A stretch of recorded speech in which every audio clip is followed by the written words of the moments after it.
안녕하세요. 오늘은 창세기 18장입니다. 읽어보겠습니다. 여호와께서 마므레의 상수리 나무들이 있는 곳에서 아브라함에게 나타나시니라. 날이 뜨거울 때, 이 말은 정오쯤이라는 거죠. 그가 장막 문에 앉아 있다가 눈을 들어본즉 사람 셋이 맞은편에 서 있는지라. 그가 그들을 보자 곧 장막 문에서 달려나가 영접하며 몸을 땅에 굽혀 이르되 내 주여. 자, 여기서 기억하셔야 될 거는 내 주여라고 부른다라는 거예요. 19장에 롯도 이 천사들 영접합니다. 그때는요, 이 잘 원어를 살펴보시면 내 주여라고 하는 이렇게 말하지 않고요. 내 주들이여라고 불러요. 그렇다라는 건 아브라함이 이 세 사람을 바라봤을 때의 시선과 롯이 그 천사들을 바라봤을 때의 시선이 다르다라는 거를 살필 수 있어요. 그래서 저는 이 일단 적어 드릴게요. 히브리서 13장 2절. 여기서는 이제 손님 접대하기를 이제 열심히 해라. 왜냐하면 부지 중에 천사를 영접하는 사람들도 있다라고 하는 표현이 여기서 나와요. 하지만 저는 이 아브라함이 이 세 사람을 영접한 것이 그냥 지나가던 나그네를 아무렇게나 영접한 것이 아니라 하나님을 모셨다라는 것을 저는 이제 강조하고 싶은 거예요. 그래서 내가 주께 은혜를 입었사오면 원하건대 종을 떠나 지나가지 마옵고 물을 조금 가져오게 하사 당신들의 발을 씻으시고 나무 아래서 쉬소서. 내가 떡을 조금 가져오리니 당신들의 마음을 상쾌하게 하신 후에 지나가소서. 당신들이 종에게 오셨음이니이다. 그들이 이르되 내 말대로 그리하라. 6절입니다. 아브라함이 급히 장막으로 가서 사라에게 이르되 속히 고운 가루 세 쌀을 가져다가 떡 반죽을 만들고, 그쵸? 제가 잘못 읽었어요. 반죽하여 떡을 만들라 그랬어요. 근데 여기서 세 쌀 중요합니다. 왜냐하면 3이라는 숫자가 의미하는 게 있어요. 그리고 아브라함이 또 가축 가운데 있는 곳을 달려가 기름지고 좋은 송아지, 이제 이거는 이제 잔치할 때 등장하는 것들이니까 꼭 기억해 주세요. 하인에게 주고 그가 급히 요리한지라. 아브라함이 엉긴 젖과 버터네요. 그리고 우유, 이제 성경에서 풍요의 상징을 말할 때 항상 엉긴 젖을 먹는다 이런 표현이 나옵니다. 기억해 주시고요. 하인이 요리한 송아지를 가져다가 그들 앞에 차려놓고 나무 아래에 모셔 섬에 그들이 먹으니라. 저도 인도에 있을 때 이 엉긴 젖, 이건 요구르트라고도 할 수 있고요. 버터라고도 할 수 있어요. 만약에 이게 이제 버터에다가 한 스테이크 요리라면 어마어마하겠죠. 또 신기한 건 또 하나님이 이걸 또 드세요. 어떤 맛으로 드실까요? 궁금하네요. 하나님은 맛없는 음식을 딱 드시면서 맛있게 만들어 가지고 드실 수 있지 않을까 싶기도 하지만, 예, 우스갯소리였고요. 9절입니다. 그들이 아브라함에게 이르되 내 안에 사례가 어디 있느냐. 자, 여기서 집중하셔야 될 게 그거예요. 만약에 생전 처음 본 사람이 아내의 이름을 말하면서 어디 있냐 물어보면 기분이 어떨까요? 그쵸, 경계심이 들겠죠. 근데 아브라함은 대답하여 이르되 장막 안에 있습니다 라고 딱 얘기를 했어요. 10절이에요. 그가 이르되. 자, 이 이야기가 왜 중요한지가 등장합니다. 왜 중요하냐? 지난 시간 우리 17장 공부했을 때 하나님께서 아브라함에게 언약을 하셨죠. 그때 말씀하신 게 뭐였어요? 내년 이맘때에 내가 반드시 내게 돌아올 거다. 똑같은 말이죠. 그리고 내 안에 사라에게 아들이 있다라고 하는 그 말씀을 탁 하시는 거예요. 그러면 이 이야기가요. 자, 잘 들으세요. 분명히 아브라함에게 하셨던 거예요. 그런데 이제 이 이야기가 같은 이야기입니다. 사라에게도 들어갑니다. 그때 사라가 어디 있어요? 장막 문에서 들었습니다. 기억나시나요? 아브라함이 처음 이 말 탁 들었을 때 아브라함이 웃었다라는 거. 그리고 웃으면서 하나님 이스마엘이나 복 주세요 했잖아요. 그쵸? 그런데 보세요. 아브라함이 또, 예, 아브라함이 아니죠. 11절. 아브라함과 사라는 나이가 많아 늙었고 사라에게는 이제 제일 중요한 여성의 생리, 그러니까 몸으로 육체에 의지해서 임신할 수 있는 가능성 자체가 끝이 났어요. 12절. 사라가 속으로 웃습니다. 아브라함하고 똑같습니까? 네. 그래서 저는 이 장면을 이제 자주 묵상하는데요. 묵상할 때마다 어쩌면 저에게도 같은 모습이 있지 않을까요? 하나님에게, 예? 뭐 요리도 갖다 드리고 뭐도 하고 막 다 열심히 합니다. 교회도 열심히 나오고 노래도 열심히 불러요. 근데 정작 하나님께서 우리를 향하여 언약을 하셨을 때 에휴 하고서는 이렇게 웃어 넘길 때가 있지 않을까 그런 생각을 해봐요. 흥미로운 점은 아브라함도 그랬고요. 사라도 그랬다라는 거예요. 그래서 사라가 속으로 웃고 이르되 내가 노쇠하였고 내 주인도 늙었으니 내게 무슨 즐거움이 있으리요. 자, 여기서 중요한 거는 하나 더 있습니다. 바로 사라가 아브라함을 남편을 주라고 불렀습니다. 요거는 앞으로 여러 번 나올 수 있으니까 기억해 주세요. 그래서 하나님께서 말씀하셨을 때, 아, 이게 무슨 소리인가 하고서는, 아유, 그랬으면 좋겠지. 왜냐하면 그게 즐거움이잖아요. 나한테 어떻게 그렇게 좋은 일이 있을까? 요게 이제 나중에 이삭의 이름이 주어지는 기쁨이라고 하는 이름이 주어지는 근거가 됩니다. 하나님으로부터 온 즐거움. 네. 자, 넘어가기 전에 한 가지만 설명해 드릴게요. 여기에서 우리가 내년 이맘때라고 했잖아요. 이거를 원어를 잘 살펴보시면 어떤 의미가 나오냐면 생명의 때예요. 자, 이 이야기는 하나님이 만약에 아브라함하고 사라에게 아들을 주실다라고 하면 그냥 아들 생겨라 하고 주실 수 있죠. 아니라고요. 하나님은 말씀하시는 게 생명의 때를 따라서 주신다라는 거예요. 아주 중요합니다. 생명의 때를 따라 주신다. 그렇다라는 건요. 생명의 때에 따라 주신다라는 건 지금 아브라함하고요. 사라가 이 생명의 때를 만들어야 된다는 소리예요. 더 깊이는 가지 않겠습니다. 13절 여호와께서 아브라함에게 이르시되 사라가 왜 웃으며 이르기를 내가 늙었거늘 어떻게 아들을 낳으리요 하느냐. 여호와께 어떻게 설명해야 될까요? 너무 좋은데. 14절 여호와께 능치 못한 일이 있겠느냐. 생명의 때가 이르니 내가 내게 돌아오려니 사라에게 아들이 있으리라. 우와, 너무 멋있죠? 이거는 뭐 별표 하시고 몇 성경절 하나는 꼭 들어 넣어 주셔야죠. 왜냐하면 이게 예수님의 탄생과 연결됩니다. 누가복음 1장 37절. 하나님께서 자신을 전능의 하나님이라고 소개하셨어요. 그렇죠? 영화께 능치 못할 일이 있겠느냐. 그리고 그 때가 이를 때 내가 너에게 돌아온다. 그렇다라는 것은 지금 이 씨가 그러니까는 이 출산이 그냥 출산이 아니다라는 거예요. 왜냐하면 돌아온다잖아요. 함께 있게 한다. 그리고 거기다가는 임마누엘 적어두세요. 그러니 이 이삭의 탄생은 그냥 이삭이 태어난다를 넘어서서 기한이 이를 때 내가 너에게 돌아온다라고 하는 것을 우리는 임마누엘까지 바라볼 수 있습니다. 예수님까지 바라볼 수 있습니다. 라고 해주시면 감사하겠습니다. 15절입니다. 사라가 두려워하여 이제 실컷 이제 뭐라고 할까요? 웃으면서 에이 되겠어 했다가 들키니까는 아니라고 하죠. 우리도 똑같지 않습니까? 이르되 내가 웃지 아니하였나이다. 이르시되 아니라 내가 웃었느니라. 여러분, 우리 하나님 말씀하실 때 네 하고 믿읍시다. 그분의 전능하심을 믿고 의지합시다. 아니, 에이, 되겠어. 이러지 말고요. 저처럼. 자, 16절입니다. 그 사람들이 거기에서 일어나 방향이 딱 소돔으로 걸어가게 되는 거예요. 아브라함이 그들을 전송으로 함께 나갔는데 여호와께서 이르시되 내가 하려는 것을 아브라함에게 숨기겠느냐?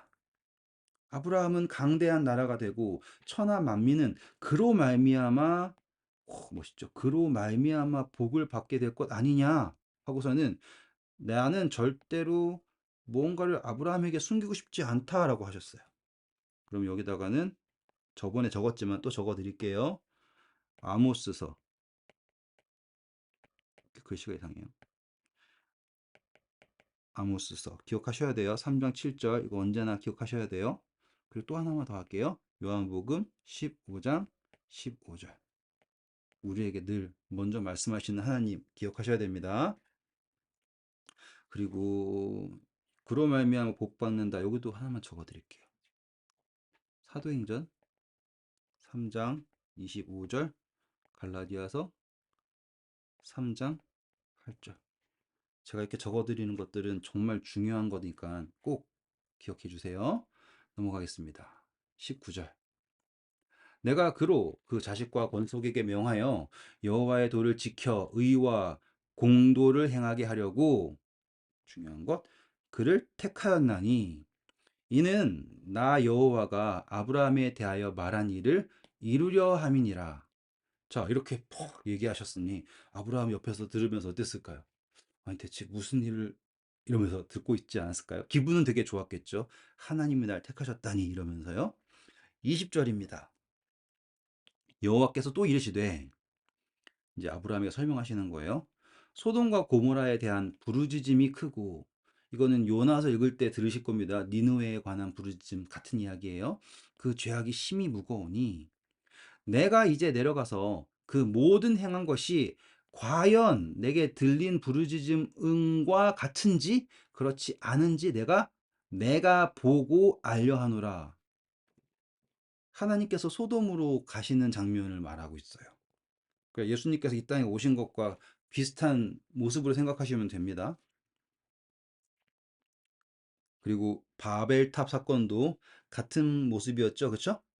그래서 하나님이 오셨습니다. 너무 큰 이야기예요. 22절 볼게요. 22절. 그 사람들이 거기서 떠나 소돔으로 향해 가고, 이제 그 사람들은 천사들을 말하는 것 거고요. 여기서는 드디어 이제 아브라함은 여호와 앞에 그대로 섰습니다. 이제 아브라함과 여호와 하나님이 대화를 합니다. 그러니까 너무 커다란 이야기 아니에요, 그렇죠? 하나님이 사람의 모습으로 서 계시는 거예요. 여호와 하나님께서. 근데 그냥 서 계시는 거라, 이게 와, 어떻게 말로 설명할 수가 없어요. 왜냐하면 모세 때에도 하나님이 자기의 모습을 볼 수 없다라고 하고서는 흑암으로 가리시고 했지 않습니까? 그렇죠? 근데 여기에서는 지금 아브라함과 여호와 하나님이 그냥 인격, 뭐라고 하죠? 얼굴과 얼굴을 맞대고 대면하고 서 있다라는 거예요. 이건 대단한 일이에요. 그냥 뭐 말했나 보다 그렇게 생각하시면 안 됩니다. 너무나 대단한 일이에요. 그때 23절. 아브라함이 가까이 나아가 이르되, 주께서 의인을 악인과 함께 멸하려 하시나이까? 라고 나오죠. 지금 하나님 여기서 20절부터 21절까지 멸망시킨다라고 한 단어 하나도 안 했지 않습니까? 보세요. 여호와께서 또 이르시되 소돔과 고모라에 대한 부르짖음이 크고 그 죄악이 심히 무겁고 내가 이제 내려가서 알려고 한다라고 했지 멸망시킨다고 하지 않으셨어요. 근데 23절에 보면 아브라함이 나아가서 하나님, 의인하고 악인을 함께 멸망하려고 하십니까? 라고 얘기하는 거예요. 그 이야기는 아브라함이 생각하기에도 이미 소돔과 고모라의 악은 너무나 크다라는 거였죠. 이해하실 수 있겠죠? 네. 그리고 이제 그 아브라함이 이제 중재를 합니다. 아브라함의 중재. 중보로 갈까요? 중재라고 하겠습니다. 중재. 중재를 합니다. 그 성 중에 의인 50명이 있을지라도 주께서 그곳을 멸하시고 그 50 의인을 위하여 용서하지 아니하시리까? 이렇게 얘기해요. 그래서 중요한 건 50을 위하여라는 걸 기억해 주세요. 주께서 이같이 하사 의인을 악인과 함께 죽이심은, 의인을 악인과 함께 죽이심은 부당하오며 의인과 악인을 같이 하심도 부당하나이다. 세상을 심판하시는 이가 정의를 행할 것이 아니나이까? 라고 얘기를 했어요. 그러면 하나님은 어이구, 어떻게 이런 걸 나한테 얘기해주고 기특하기도 해라 라고 했을까요? 네. 일단은 중요하니까 성경 좀 몇 개 적고 넘어갈게요. 우리 시편 9편 8절 적으시고요. 시편, 시편 9편 8절. 그리고 일단은 이 심판에 관한 이야기에 늘 등장하는 게 바로 계시록이에요. 어쩔 수 없죠. 계시록은 심판을 나오니까. 계시록 16장 다 적으시고요. 그리고 19장 11절 보시면 이 하나님이 하시는 심판에 대하여서 24장로들과 생물들이 다 이렇게 하시는 것이 그분의 심판에 참되시다라고 찬송하는 내용이 등장을 해요. 그러니 이 소돔과 고모라에 관한 이 심판은 그냥 이야기하는 심판과는 다른 깊은 의미가 있겠죠? 한번 알아보겠습니다. 여호와께서 이르시되 좋다. 내가 만일 소돔 성읍 가운데서 의인 50명을 찾으면 내가 그들을 위하여 아까 말씀드렸죠? 그들을 위하여서예요. 그들을 위해서 온 지역을 용서하겠다. 그랬죠. 그러면 이제 아브라함이 감사합니다. 그래야 되는데 생각해 보니까 아닌 것 같아요. 그래서 아브라함이 대답하여 이르되 나는 티끌이나 재와 같사오니 감히 주께 아뢰나이다. 50의인 중에서 정말 5명이 부족하다면 그 5명이 부족함으로 말미암아 자 강조점은 이거예요. 부족하다. 부족하다. 말미암아 온 성읍을 멸하시니까 이르시되 내가 거기서 45명을 찾으면 멸하지 아니하리라. 지금 무슨 더하기 빼기 같죠? 혹은 뭐 장사하는 것 같지 않습니까? 계속 이렇게 예, 뭐라고 하죠? bargain, 애누리를 달라고 아브라함이 이야기하는 것 같아요.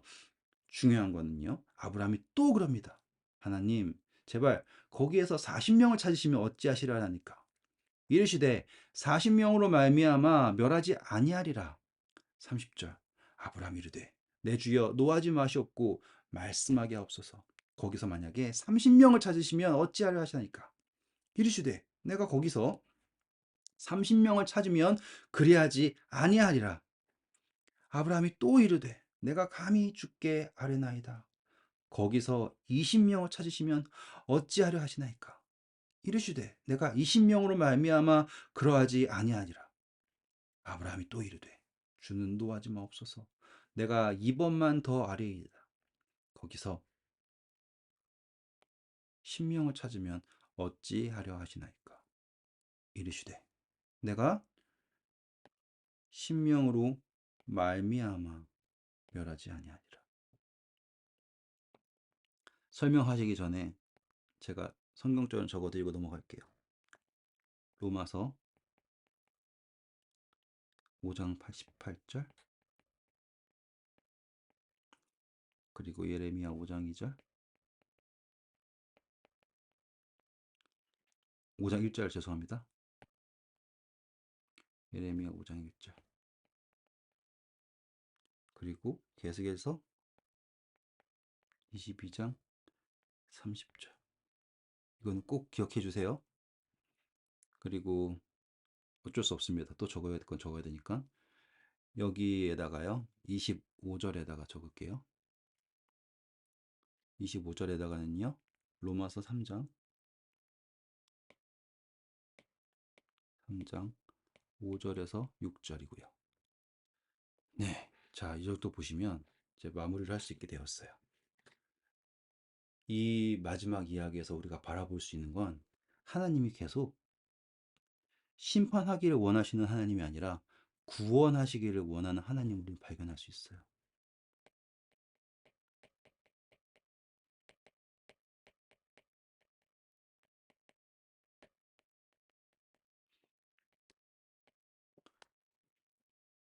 하나님이 우리를 얼마나 사랑하시는지, 그리고 우리를 얼마나 구원하시길 원하는지, 욥기서에 보면은 사단이 와가지고는 와 하나님에게 이렇게 막 고자질하는 역할로 나와요. 또 다른 데도 그렇고요. 근데 하나님이 그 이야기를 고지곳대로 듣지 않으십니다. 어떻게든 품으시려고 해요. 그리고 얼마나 품기를 원하시냐면 직접 내려와서 그분의 모든 것으로 확인하지 않고서는 심판하지 않겠다라는 정도까지 우리를 사랑하시는 거고요. 또 그분께서 생각하시는 공의는 많은 악인을 심판하는 것이 공의가 아니라 의인으로 말미암아서 구원하는 것이 공의인 거예요. 한 번 더 설명해 드릴게요. 악인으로 말미암아서 죄인들 없애야지 하고서는 심판하는 것이 공의가 아니라 그분의 공의는 100번, 1000번 강조해도 부족함이 없습니다. 하나님의 그 심판의 공의는 의인으로 말미암아 악인들을 구원하는 것이에요. 저는 어쩌면 아브라함이 10명에서 멈추지 않고 계속 하나님 그러면 5명은요, 3명은요, 이렇게 내려갔어도 하나님께서는 그래, 너가 좀 말한 대로 나는 그 10명으로 말미암아 그 5명으로 말미암아 그 의인 1명으로 말미암아 내가 그들을 구원하고자 한다. 그게 나의 마음이다. 라고 하셨을 것 같더라고요. 그리고 그 마음이 예수님이 오셨죠. 이 세상에 의인이 1명도 없잖아요. 그렇죠? 근데 예수님 오셔서 우리를 위하여 그 1명의 의인이 되셨을 때 하나님께서 예수 그리스도로 말미암아 우리 모두를 구원하시는 하나님의 모습을 그리고 그 심판의 공의를 오늘 우리는 확인할 수 있었습니다. 오늘 수고 많으셨고요. 다음 시간에 19장으로 뵙겠습니다. 감사합니다. 좋은 하루 되세요.